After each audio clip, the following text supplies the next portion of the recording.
شباب، دلوقتي هنعمل الكيكة. احنا هنعجنها ازاي؟ بالعجانة. يلا بينا. دلوقتي احنا 3 كوبايات دقيق بنحطهم، ونص كوباية كاكاو عشان نعمل الكيكة، وانا بحبها بالشوكولاتة. احنا دلوقتي حطينا كوباية سكر وكوباية زيت.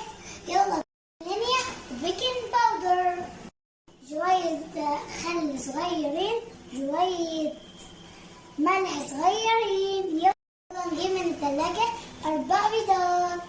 يلا بينا نزيدهم. حطينا 4 بيضات ولسه اللبن يا شباب. على كوباية لبن هي تكون لبن سخن عشان